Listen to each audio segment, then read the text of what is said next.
اعوذ باللہ من الشیطان الرجیم بسم اللہ الرحمن الرحیم لإیلاف قریش ایلافہم رحلۃ الشتاء والصیف فلیعبدوا رب ھذا البیت الذی اطعمہم من جوع وآمنہم من خوف۔ سورہ قریش کی تفسیر توفیق پروردگار سے ہم کرنے لگے ہیں کہ خداوند عالم ارشاد فرما رہا ہے لإیلاف قریش ایلافہم رحلۃ الشتاء والصیف فلیعبدوا رب ھذا البیت الذی اطعمہم من جوع وآمنہم من خوف۔ یہ سورہ مکے میں نازل ہونے والی سورہ ہے۔ فقہی لحاظ سے سورہ قریش اور سورہ فیل ایک سورہ کی منزلت پر ہیں، ان کے درمیان بسم اللہ الرحمن الرحیم کو جو ہے کہ پڑھنا بھی لازم ہے۔ قرآن کریم میں کسی قبیلے کے نام سے سورہ نہیں ہے سوائے قریش کے۔ اگرچہ آپ دیکھیں کہ قوم عاد، قوم سمود کے قصے، عبرت آمیز قصے ذکر ہوئے ہیں اور قرآن کریم میں ان کے نام آئے ہیں، قوم عاد کا بھی، قوم سمود کا بھی، لیکن ان کے نام کا سورہ نہیں۔ قبیلہ قریش کا رسمی کام تجارت تھا۔ بعض افراد کا کام ان قریش میں سے رہزنی بھی تھا، غارت گری بھی تھا۔ ان کی علاقائی تجارت بھی تھی کہ جاہلیت کے زمانے میں لوگ کعبے کی جانب طواف کرنے آتے تھے اور سردی کے موسم میں یمن کی طرف یہ تجارت کرنے جاتے تھے اور گرمی کے موسم میں شام کی طرف یہ تجارت کرنے جاتے تھے۔ اصل ایلاف قریش ایلافہم رحلۃ الشتاء والصیف لإیلاف قریش، کہ خداوند عالم نے لوگوں کو قریش سے مانوس کیا کہ بین الاقوامی تجارت جو ہے سب سے پہلے قبیلہ بنی ہاشم نے شروع کی لإیلاف قریش، کہ خداوند عالم نے لوگوں کو قریش سے مانوس کیا ایلافہم رحلۃ الشتاء والصیف۔ رحلہ بڑے لمبے سفر کو کہا جاتا ہے، بڑے لمبے سفر کو، کہ وہ سفر جو تجارت کے لیے کرتے ہیں کہ مکے سے نکلتے ہیں دوسرے ملک اور دوسرے شہر کی طرف جاتے ہیں۔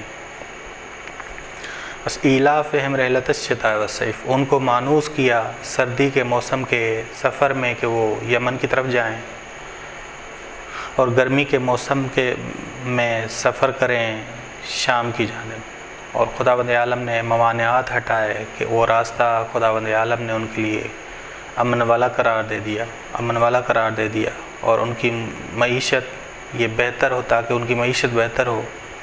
یہ سب کچھ خداوند عالم نے خانہ کعبہ کی برکت کی وجہ سے کیا، کہ خانہ کعبہ کی برکت، جو خانہ کعبہ ان کے پاس ہے اس کی برکت انہیں ملے۔ بس یہ سب کچھ خانہ کعبہ کی برکت کی وجہ سے تھا۔ بس ایک طرف ابابیل مقرر کیے تاکہ خانہ کعبہ کی حفاظت کریں، اور دوسری جانب خانہ کعبہ کی برکت کی وجہ سے ان کی معیشت کو بھی بہتر کیا، امن والا قرار دیا، تجارت کا سفر بھی امن والا تھا۔ ٹھیک، بس جناب ابراہیم علیہ السلام کی یہ دعا تھی، جناب ابراہیم علیہ السلام کی دعا تھی رب اجعل ھذا بلدا آمنا۔ دو حصے ہیں اس کے کہ اے میرے پروردگار اس شہر کو، یعنی اسے شہر قرار دے، کیونکہ وہ جب آئے تھے تو وادی زراعت والی نہیں تھی، رہنے کے قابل نہیں تھی، تو بلد یعنی خدا اسے شہر قرار دے۔ جس علاقے میں کوئی نہ رہتا ہو وہ نہ شہر ہے نہ وہ گاؤں ہے، کیونکہ وہ غیر آباد ہوتا ہے، اس وجہ سے کوئی نہیں رہتا۔ ٹھیک، بس جناب ابراہیم نے دعا کی کہ خدا اسے بلد قرار دے، آباد ہو، آمنن، امن والا ہو، کہ اس کے رہنے والے اسے بنو ہاشم نے سب سے پہلے تجارت کی اور بین الاقوامی تجارت انہوں نے شروع کی، کہ یمن کی طرف جانے لگے، گرمیوں میں شام کی طرف جانے لگے۔ ٹھیک، فَلْيَعْبُدُوا رَبَّ هَذَا الْبَيْتِ، بس یہ سب کچھ اس لیے تھا، یہ سب کچھ کہ خداوند عالم نے لوگوں کو قریش سے مانوس کیا، ایلافہم رحلۃ الشتاء والصیف، ان کو مانوس کیا کہ سردی کے موسم میں یہ سفر کریں، یمن کی طرف جائیں، اور گرمی کے موسم میں یہ سفر کریں اور شام کی طرف جائیں۔ کیوں؟ فَلْيَعْبُدُوا رَبَّ هَٰذَا الْبَيْتِ، اس گھر کی عبادت نہ کریں بلکہ اس گھر کے پروردگار کی عبادت کریں۔ فَلْيَعْبُدُوا، پس انہیں عبادت کرنی چاہیے۔ یہ ساری برکات خداوند عالم نے دیں اس وجہ سے کہ وہ اس گھر کے پروردگار کی عبادت کریں۔ بس اس نعمت کی حفاظت کرو۔ تمہارے شہر کو خدا نے آباد کیا، امن دیا، شام اور یمن کے سفر کو تمہارے لیے امن والا قرار دیا۔ بہت سارے لوگ اس کعبے کا طواف کرنے آتے ہیں، بس جاہلیت کو ختم کرو، شرک کو ختم کرو، تمہارا طواف توحیدانہ ہونا چاہیے، بس اس گھر کے پروردگار کی عبادت کرو، نہ کہ اس گھر کی۔ فَلْيَعْبُدُوا رَبَّ هَٰذَا الْبَيْتِ، اس گھر کے پروردگار کی، رب کی عبادت کرو۔ بس انسان خدا کا عبد بنے، بس انسان خدا کا عبد تب بنتا ہے جب یہ درک کر لے کہ وہ فقیر ذاتی ہے۔ قرآن کریم نے کہا ہے یا ایھا الناس انتم الفقراء الی اللہ واللہ غنی الحمید، کہ اے لوگو تم سب فقیر ہو خداوند عالم کی جانب، یعنی کیا؟ وجود بھی تمہیں خدا سے ملا ہے، وجود ملنے میں بھی فقیر ہو، اور وجود کی بقا، تمہارے وجود کی بقا بھی خدا کی وجہ سے، خداوند عالم کی وجہ سے۔ بس اگر انسان یہ جان لے کہ وجود خدا سے ملا ہے اور میرے وجود کی بقا بھی خدا کی وجہ سے ہے، تو وہ سالک بنتا ہے ابدی سفر کا۔ اس کے اعمال، اس کے عقائد، اس کے اخلاق، اس کے احکامات خدا کی رضا کے مطابق ہوتے ہیں، خدا کے لیے ہوتے ہیں۔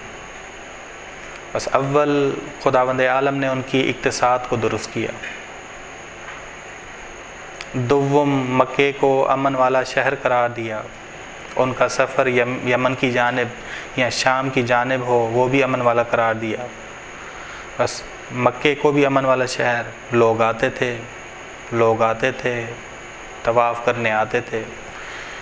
خداوند عالم نے کہا کہ یہ جو طواف ہے، جاہلیت والے طواف کو ختم کرو، اب طواف توحیدانہ کرو، عالمانہ کرو، جاہلیت ختم کرو۔ خدا نے تمہارے شہر کو امن والا قرار دیا، اس سرزمین کو امن والا قرار دیا، آباد قرار دیا خداوند عالم نے۔ بس یہ اس لیے کہ تم کیا کرو؟ توحید کے ساتھ جڑے رہو، ٹھیک؟ سوم، تاکہ وہ لوگ اس گھر کے پروردگار کی عبادت کریں۔ بس پہلے میں ان کی اقتصاد کو درست کیا، سوم ان کے لیے امن قرار دیا، دوم ان کے لیے عمل قرار دیا، سوم تاکہ شکرانے کے طور پہ اس کے پروردگار کی عبادت کریں۔ یہ شکرانہ ہے، اس نعمت کا شکرانہ یہ ہے، فَلْيَعْبُدُوا رَبَّ هَٰذَا الْبَيْتِ، تاکہ تم شکرانے کے طور پہ اس گھر کے پروردگار کی عبادت کرو، شرک سے بچو۔ کون ہے یہ تمہارا پروردگار؟ الَّذِي أَطْعَمَهُم مِّن جُوعٍ،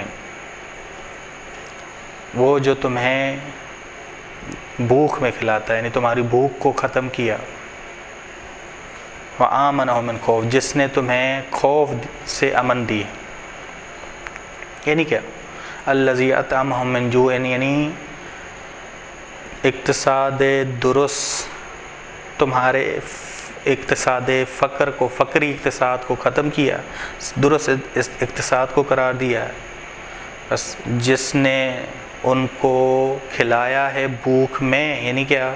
کہ جس نے ان کے اقتصادی فقر کو ختم کر کے اب کو کیا اقتصاد درست قرار دیا خداوند عالم نے۔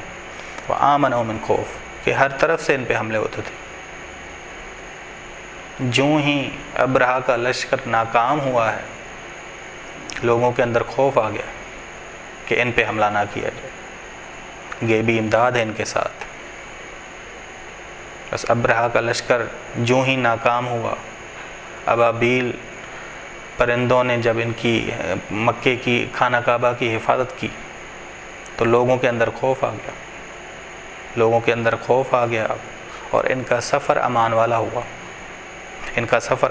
ہوا، بس آمنہم من خوف، خدا نے تمہیں خوف سے امان دی ہے، خوف سے امان دی ہے، بس اس وجہ سے تم اس پروردگار کے رب کا شکر بجا لاؤ، عبادت بجا لاؤ، اسی کی عبادت کرو۔ بہترین نعمت اور برکت انسان کے لیے امن ہے۔ انسان جہاں بھی امن کا احساس نہیں کرتا وہاں درست فکر نہیں کرتا۔ اگر امن ہے انسان درست فکر کرتا ہے، جہاں پریشانی ہو وہاں درست فکر ہوتی نہیں، وہاں پریشانیاں، وہاں انسان صحیح فیصلے نہیں کر پاتا۔ مضطرب پریشان شخص نہ اہل فکر ہے، نہ اہل تحقیق ہے، نہ اہل مناظرہ ہے۔ بس خداوند عالم نے کہا کہ خداوند عالم نے تمہاری پریشانیوں کو ختم کر دیا، اقتصاد سالم بھی دی، اور تمہیں امن میں بھی رکھا کہ امن بہترین نعمت ہے، خوف سے نکالا تاکہ تم اہل فکر ہو، اہل تحقیق ہو، اہل مناظرہ ہو، تم جو ہے سوچ اپنی بلند کرو۔ بس خداوند عالم نے خانہ کعبہ کی برکات کی وجہ سے، یہ خانہ کعبہ کی برکات تھیں جو خدا نے ان کو امن دیا، صحیح درست اقتصاد دی، یہ سارا کچھ خداوند عالم نے دیا۔ بس یہ سورہ اسی کو بتا رہی کہ لِإِيلَافِ قُرَيْشٍ، خداوند عالم نے لوگوں کو قریش سے مانوس کیا، ایلافہم رحلۃ الشتاء والصیف، رحلت ہم نے بتایا کہ رحلت بڑے لمبے سفر کو کہا جاتا ہے، کہ یہ شروع قریش کے قبیلے میں سے بنی ہاشم نے کیا، بنی ہاشم نے بین الاقوامی تجارت شروع کی، بس ان کو مانوس کیا سردی کے موسم میں کہ وہ سفر کریں یمن کی جانب، اور گرمی کے موسم میں وہ سفر کریں شام کی جانب تاکہ ان کی معیشت مضبوط ہو، بہتر ہو۔ بس یہ سب کچھ خدا نے اس لیے کیا کہ شکر بجا لائیں، فَلْيَعْبُدُوا رَبَّ هَذَا الْبَيْتِ، شکرانہ عبادت پروردگار سے ہو کہ اس گھر کے پروردگار کی عبادت کریں۔ خدا نے اس گھر کی بھی حفاظت کی اور ان کی بھی حفاظت کی۔ بس ابرہہ کا لشکر جو آیا، خدا نے جب اسے تباہ کیا تو خانہ کعبہ کی بھی حفاظت کی اور ان کی بھی حفاظت ہوئی۔ اب کوئی نہیں سوچتا تھا کہ ان پہ حملہ کیا جائے، ان کے سفر آسان کر دیے، امن والے قرار دے دیے۔ الذی اطعمہم من جوع، خداوند عالم نے ان کی اقتصاد کو، کہ جہاں فقر تھا اس اقتصاد کو درست قرار دیا، سالم قرار دے دیا، بھوکیں مٹ گئی ان کی، وآمنہم من خوف، اور یہ خوف سے امان پا گئے، امن آ گیا، مکے میں امن آ گیا۔ وصلی اللہ علی محمد اہل بیتہ الطیبین الطاہرین۔